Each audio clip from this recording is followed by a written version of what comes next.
startdan boshlanadi.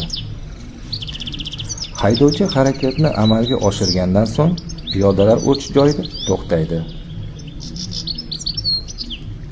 Keyingi harakatlanishda tik balandlik, ya'ni estakadaning to'xtash chizig'ining oldida to'xtaydi. Tik balandlikdan ko'tarilib, tik nishablik tomon tushayotganda chapki ishorani yoqib, chapga burilish harakatini amalga oshiradi.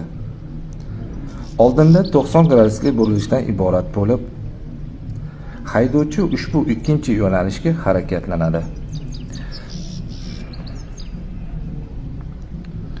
90 gradusli burilishda haydovchiga 2 daqiqa berilib va nazorat chiziqlarini bosishni taqiqlaydi. Burilishdan chiqayotganda chorrahaga birinchi marotaba kelib va svetoforning ishoralariga amal qilib to'xtaydi.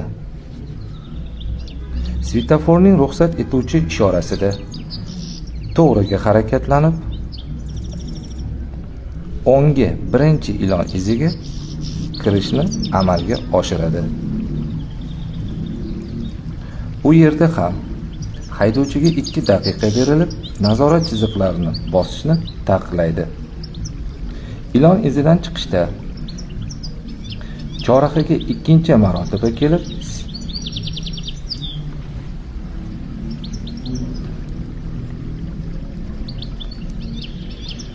svetoforning ruxsat etuvchi ishorasidan to'g'riga harakatlanib, o'ndagi birinchi ko'chadan o'tib, ikkinchi oxiri berk ko'chaga kiriladi.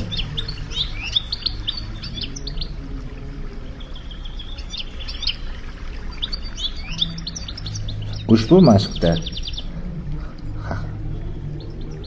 haydovchi chapki orqasi bilan harakatlanib va oq nazorat chiziqlarini, orqa shinalarni qayd qilish uchun to'xtaydi. Mashqni yakunlab,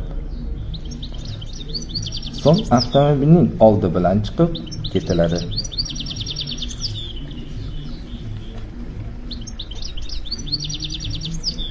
Keyingi yo'nalishni haydovchi buyuruvchi belgilari yoki ko'rsatkich chiziqlari asosida harakatlanib boradi.